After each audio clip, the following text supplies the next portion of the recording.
Good morning student. English online classes में आज हम पढ़ेंगे English reader Honey due.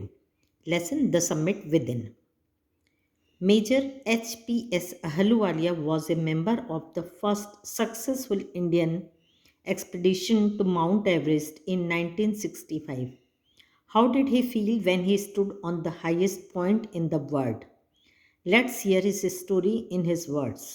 Climbing the summit and then the more difficult task of climbing the summit within. तो ये जो biography है वो समिट विद इन मतलब समिट मतलब होता है शिखर, पीक। जैसे एवरेस्ट की पीक होती है, एवरेस्ट की जो चोटी होती है उसको समिट कहते हैं। तो मिस्टर HPS अहलूवालिया का है ये स्टोरी, जिन्होंने 1965 में माउंट एवरेस्ट क्लाइम किया था और उनका जो एक्सपीरियंस है वो बताए हैं कि कितना डिफ़िकल्ट टास्क है, कितना कठिन काम होता है किसी भी एवरेस्ट पे या किसी भी पीक पे जाना।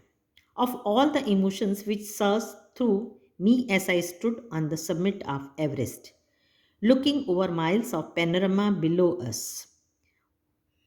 ऑफ ऑल द इमोशंस, सारी इमोशंस, जितने भी उनके इमोशंस थे वो अचानक से उनके दिमाग में आ गए। Through me as I stood, कब आ गए? जब मैं एवरेस्ट पे खड़ा था, पीक पे खड़ा था। Looking over miles of panorama, panorama मतलब होता है व्यू ऑफ वाइड एरिया, बहुत चौड़ाई से कोई सीन को देखना। Below us the dominate one I think was humility. The physical in me seem to say thank God it's all over. मैंने भगवान को धन्यवाद दिया कि मैं यहाँ पहुँच गया। कहाँ? पीक पे। However instead of being jubilant there was a tangle of sadness. उसके साथ साथ खुशी के साथ एक अंदर की जो इंटरनल उनका हैप्पीनेस था, उसके साथ साथ एक उनको सौरो भी था। टेंगल मतलब होता है, टेंग मतलब होता है कि एक थोड़ा सा उदासी की छाया भी थी। वॉज इट बिकॉज, क्यों? I had already done the ultimate in climbing and there would be nothing higher to climb and all roads hereafter would lead down. मैं उस ऊंचाइयों को पहुंच गया था जो सबसे ज़्यादा ऊंची है, उससे ज़्यादा ऊंचाई और कोई नहीं है। By climbing the summit of Everest you are overwhelmed by a deep sense of joy and thankfulness. It is a joy which last a lifetime. आप जब पीक पर पहुंचते हो, जब कहीं चढ़ाई करते हो, तो आपको ऐसा थैंकफुलनेस लगेगा, ऐसी खुशी रहेगी जो आप आखिरी जीवन के आखिरी समय तक एक्सपीरियंस कर पाओगे। The experience changes you completely.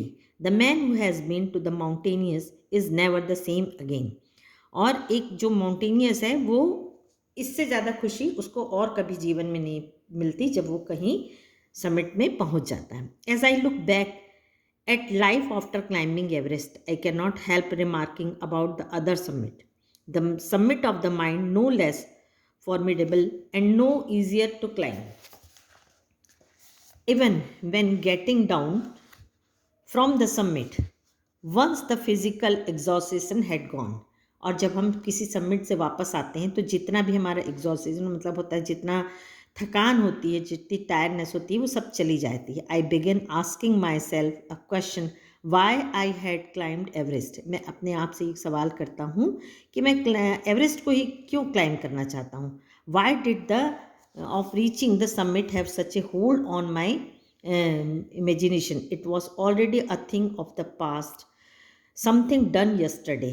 With every passing day would become more remote, and then what would remain would my memories fade slowly away.